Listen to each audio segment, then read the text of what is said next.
Hi guys. तो आज हम बात करने वाले हैं वर्क एट हाइट परमिट पर।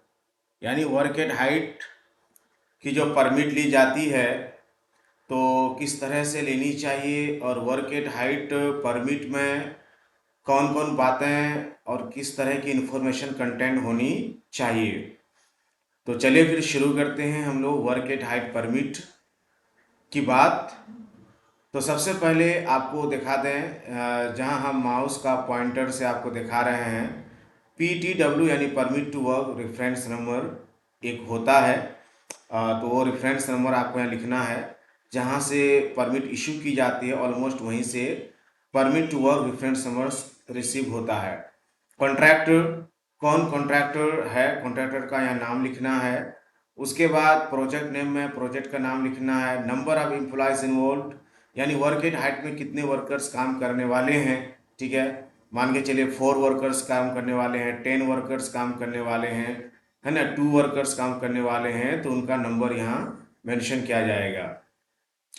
फिर है आपका स्टार्टिंग फ्रॉम यानी डेट लिखना है, टाइम लिखना है। ठीक है ना। सपोज आज अगर 28/12/2023 ये डेट हुआ, स्टार्टिंग टाइम मान के चलिए 8 बजे से स्टार्ट हुआ तो 8 AM लिख देंगे। एक्सपेक्टेड कंप्लीशन, तो आज का काम आज ही खत्म हो जाएगा तो 28/12/2023। लेकिन सपोज 4 घंटे का काम चलने वाला है तो यहाँ 12 PM कर देंगे। ठीक है।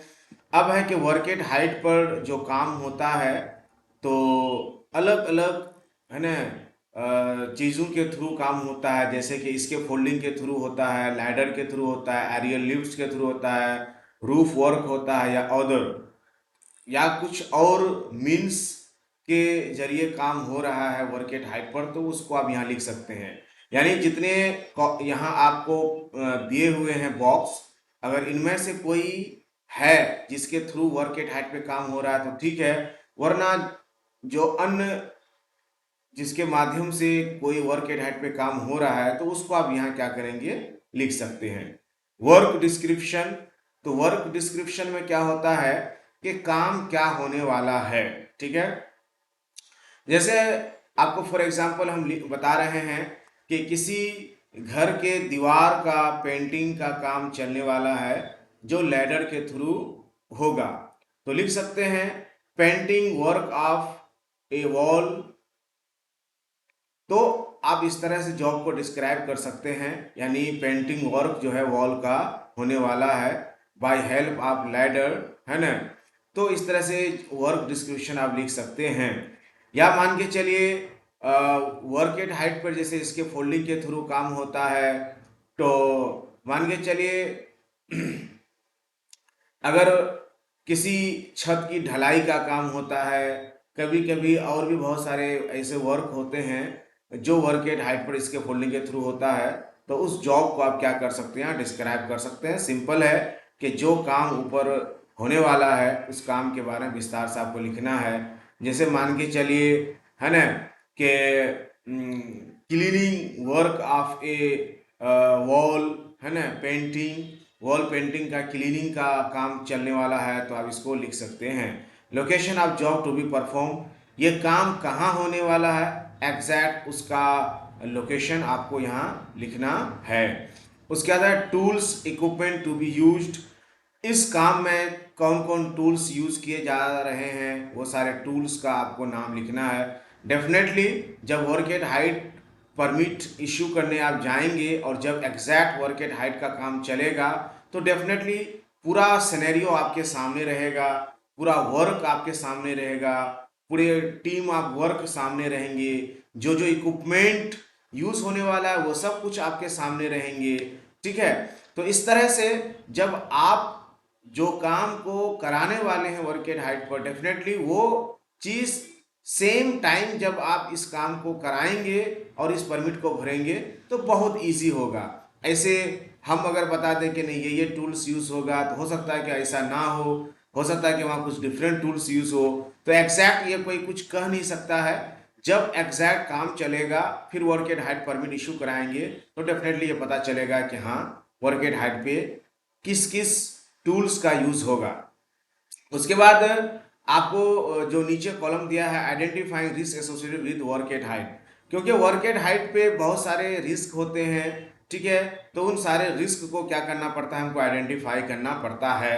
जैसे फॉल फ्रॉम हाइट, क्या फॉल फ्रॉम हाइट का चांसेस है, यानी ऊपर से नीचे गिरने का चांसेस है, यस या नो, जो भी है। फॉलिंग डेब्रिस ऑब्जेक्ट्स, तो ये सारे हमारे क्या है, रिस्क हैं जो वर्क एट हाइट से जुड़े हुए होते हैं। जैसे छोटे छोटे जो हमारे मटेरियल्स होते हैं, ऑब्जेक्ट्स होते हैं, टूल्स होते हैं, डेब्रिस होते हैं, वो सब भी क्या है, गिरने के चांसेस होते हैं। तो इसको भी हमको क्या करना पड़ता है, आइडेंटिफाई करना पड़ता है कि ऐसा ना हो, है ना। फ्रैगाइल सरफेस रूफ, या जो छत होते हैं, छत में भी आमतौर पर जो रेलिंग वगैरह सिस्टम होता है वो नहीं होता है, तो उससे भी गिरने के चांसेस बहुत ज़्यादा बने होते हैं, ठीक है। तो उसको भी देखना है। एडवर्स वेदर, अगर मौसम कैसा है, मौसम अच्छा है या मौसम नहीं है, जैसे मान के चलिए तेज़ बारिश हो रही है, या बिजली कड़क रही है, जो थंडर स्टॉर्म होते हैं, या तेज़ हवाएं चल रही हैं, ठीक है। तो ये सारे हमारे रिस्क हो सकते हैं। Fall from height, falling debris, fragile surface roof, adverse weather, तो ये सारे वर्क एट हाइट से, है ना, जुड़े हुए क्या होते हैं हमारे, है ना, हेजर्ड्स होते हैं और रिस्क होते हैं। तो इसको हमको पहले आइडेंटिफाई करना है। अगर ये सारे हेजर्ड्स हैं तो पहले उसको हमको एलिमिनेट करना है, या उसके लिए कंट्रोल मेजर्स लगाना है। प्रोट्रूडिंग ऑब्जेक्ट्स या पार्ट्स, कोई ऐसा जैसे मान के चले जहाँ काम होने वाला है, तो वहाँ क्या होता है, नुकीले कील या इस तरह का कोई भी जो चुभने वाला या हलने वाला हो, वो निकला हुआ होता है, तो उससे भी हमको वर्कर को बचाना पड़ता है। तो अगर देखना है कि अगर ऐसा कुछ निकला हुआ है, तो उसमें हमको क्या है, कैप वगैरह लगा देना है। वर्क अंडर बेलो, आप जहाँ काम कर रहे हैं वर्क एट हाइट पे, तो किसी चीज़ के नीचे कर रहे हैं, तो हो सकता है जो ऊपर हो वो गिर सकता है या फॉल हो सकता है, तो उसका भी आपको देखना है, ध्यान रखना है। या इसमें ये भी निकलेगा कि किसी गड्ढे के अंदर काम करना है, जैसे बहुत सारे टनल्स होते हैं, सुरंग होते हैं, या जो अंडरग्राउंड हमको काम करना पड़ता है, तो वहाँ भी हमारा वर्क एट हाइट होता है। तो इस सब को हमको अच्छे से क्या करना है, पहले एसेस करना है, और ये सारे रिस्क को अच्छे से हमको पहले आइडेंटिफाई करना है। फ्लाइंग पार्टिकल्स, बहुत सारे पार्टिकल्स हैं जो उड़ करके नीचे गिरते हैं। जैसे for example work at height पे कोई दीवार को अगर तोड़ी जा रही हो, जैसे बहुत सारे पुराने मकान को तोड़ा जाता है हैमर वगैरह यूज करके, और जब जोर से हैमर को दीवार और ईंटे को तोड़ने के लिए मारा जाता है, तो टूट के ईंटा बहुत दूर दूर जा करके गिरता है, तो दूसरे जो लोग आसपास रहेंगे उसको हिट कर सकता है, उसको बहुत तेज चोट लग सकती है। तो इसको जरा आइडेंटिफाई करना है। ट्रिपिंग एंड स्लीपिंग, है ना, यानी फिसल कर या ठोकर लगकर गिरने का कोई हेजर्स तो नहीं है। वर्क एट हाइट पे ये सब होने की भी संभावनाएं काफ़ी रहती है।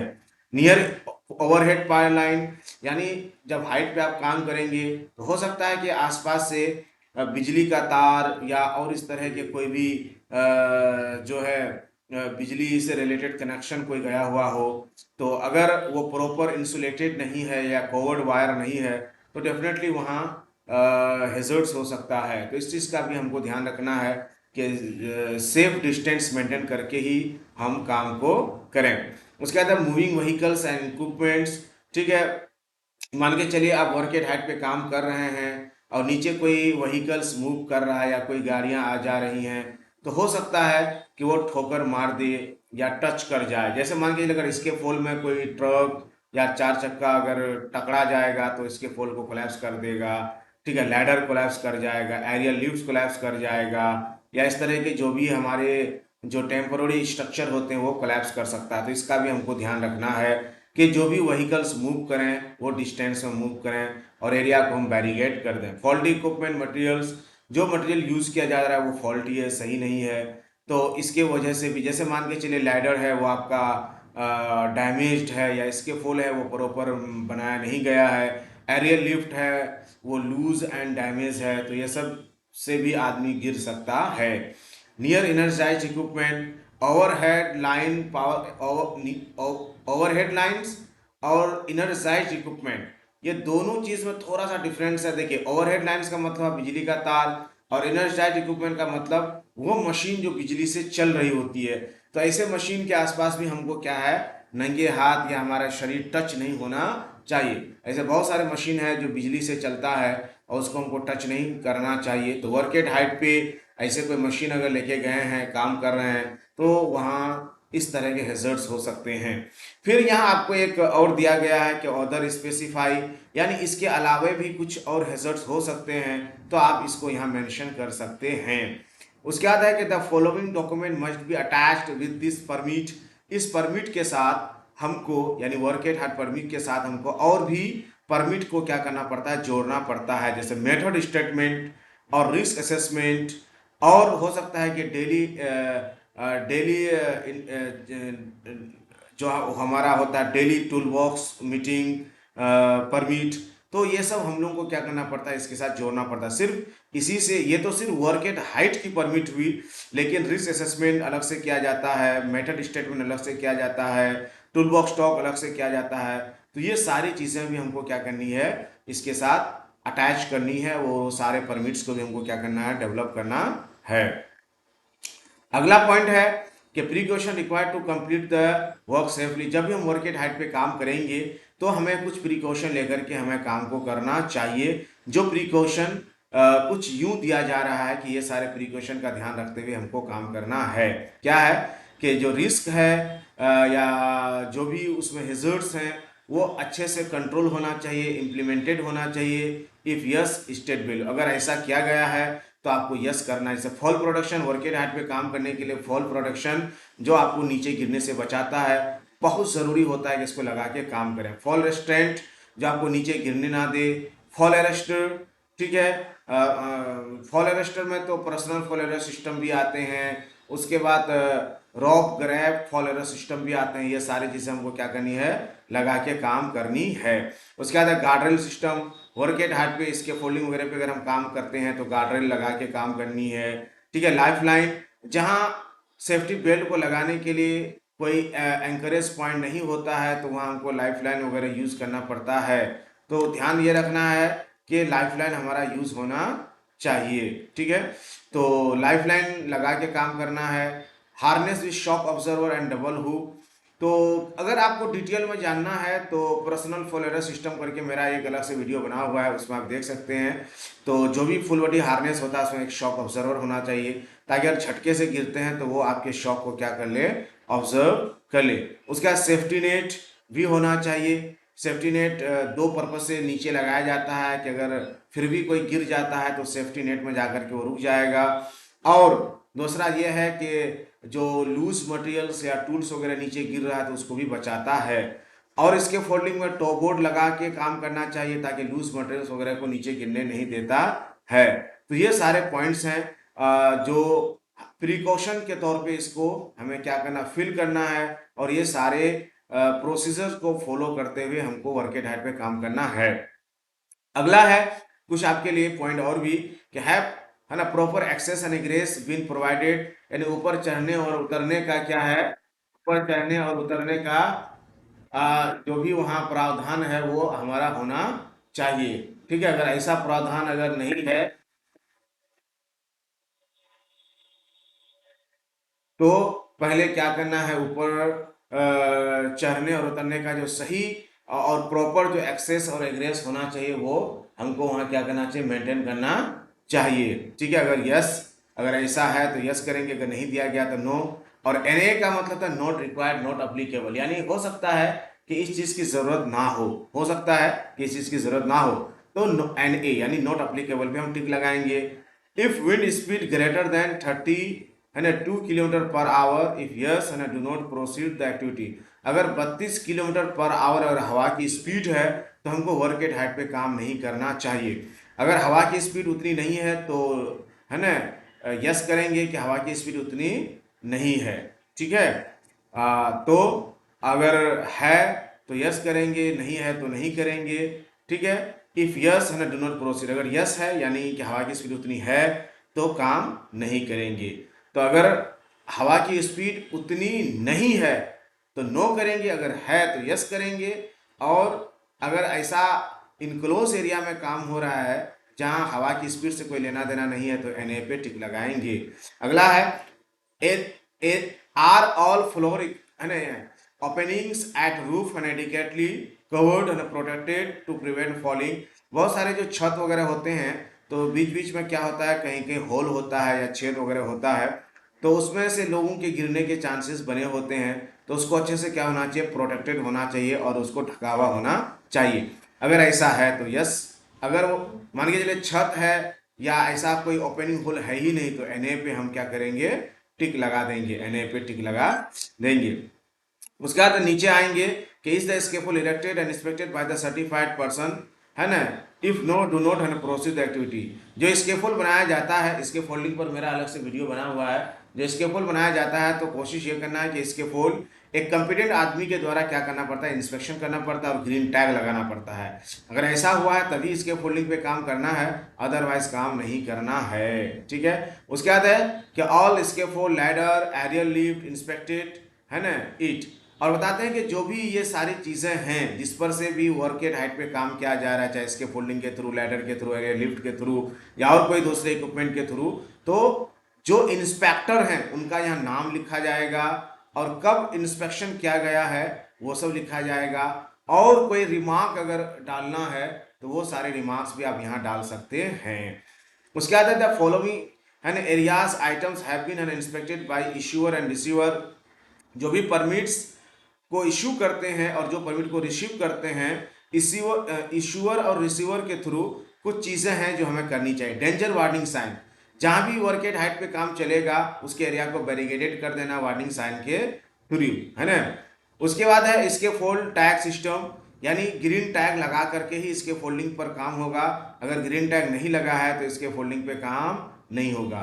लाइटिंग का मतलब है, हो सकता है कि बेलो ग्राउंड काम हो रहा है या किसी कन्फाइंड स्पेस के अंदर काम हो रहा है या किसी बंद कमरे पर काम हो रहा है, तो इसके फोल्डिंग पर काम हो रहा है या वर्क एट हाइट पे काम हो रहा है, तो कभी कभी वहाँ लाइट, क्योंकि नेचुरल लाइट वहाँ नहीं जा पाती है तो आर्टिफिशियल लाइट का क्या करना पड़ता है, हमको अरेंजमेंट करना पड़ता है। तो प्रॉपर लाइट अरेंज हमको करना है। सेफ्टी बैरियर्स का मतलब है कि एरिया को, है ना, बैरिकेड कर देना है सेफ्टी बैरियर्स के थ्रू। साइन बोर्ड्स है या फिर इसके फोल्डिंग पाइप के थ्रू हमको एरिया को बैरिकेड कर देना पड़ता है, यानी हार्ड बैरिकेडिंग, तो वो सब हमको लगा के ही काम करना है।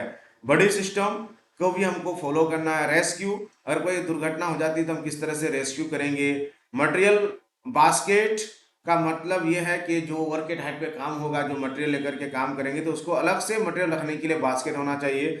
और कुछ एक्स्ट्रा कोई और बात अगर है, रिमार्क है, तो अदर स्पेसिफाई में हम उसको लिख सकते हैं। अब आगे बढ़ेंगे कि वर्क एट हाइट पे काम करने के लिए किस किस तरह के पीपी का यूज किया जाता है। तो पहला है हेलमेट।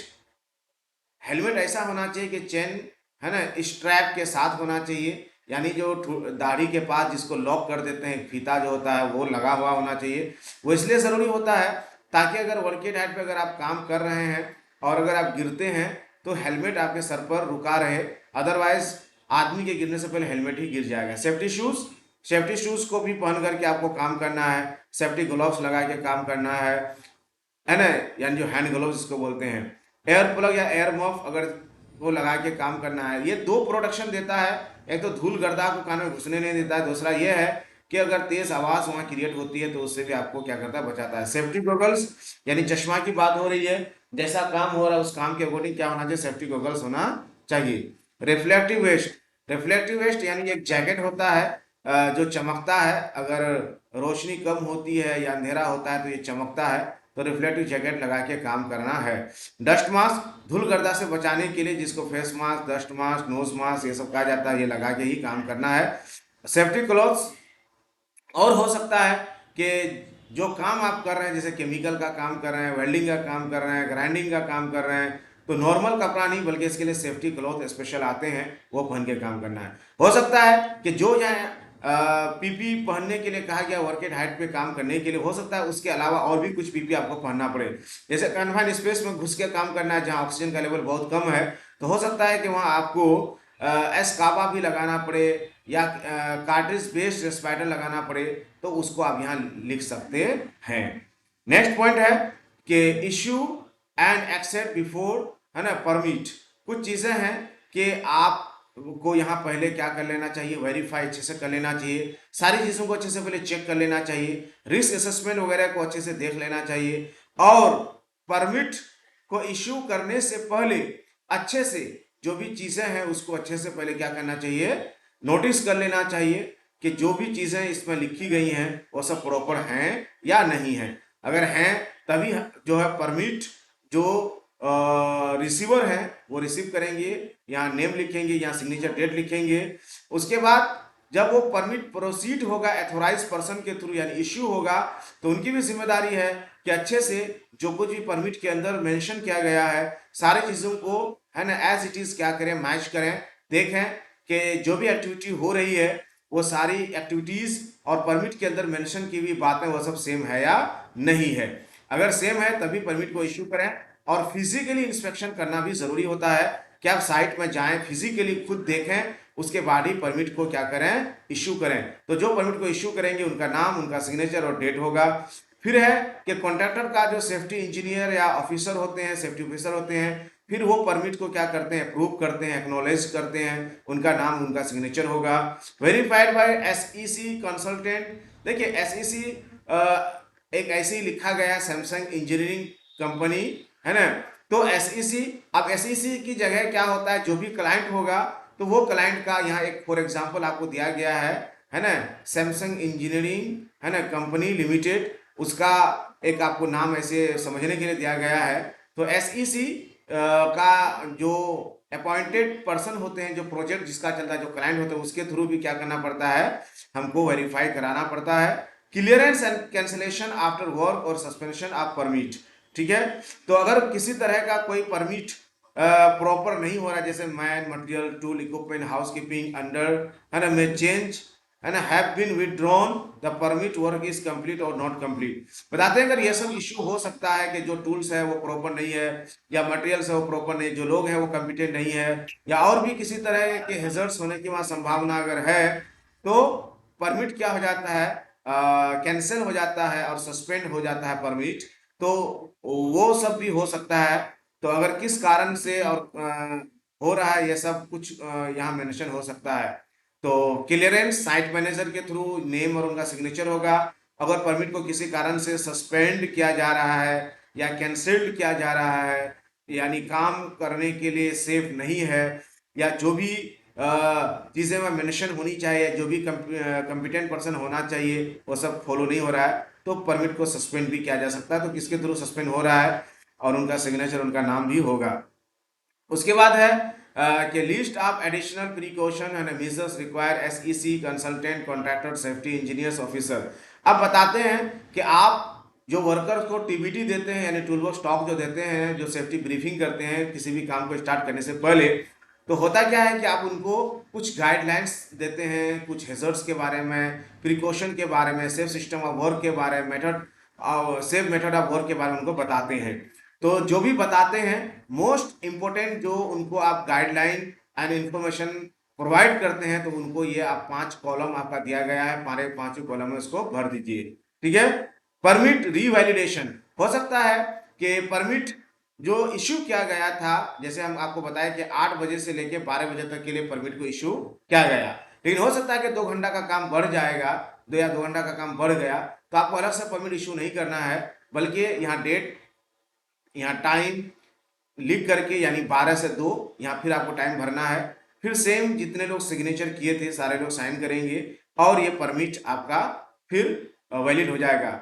और एक चीज़ है कि ये परमिट 7 दिन तक के लिए वैलिड रह सकता है। अगर सेम काम, सेम टीम, सब कुछ सेम है, तो सिर्फ आप यहाँ डेट और टाइम को चेंज कीजिए और सिग्नेचर कराइए, और आप अपने काम को आगे प्रोसीड कीजिए। Thank you so much for watching and listening. अगर आपको किसी तरह का कोई कमेंट है या किसी तरह का कोई आपको सजेशन है, तो डेफिनेटली कमेंट बॉक्स में ज़रूर अपना आप कमेंट को ड्रॉप करें, चैनल को सब्सक्राइब करें, और ऐसी अपडेटेड वीडियो को आप पाते रहें। Thank you so much.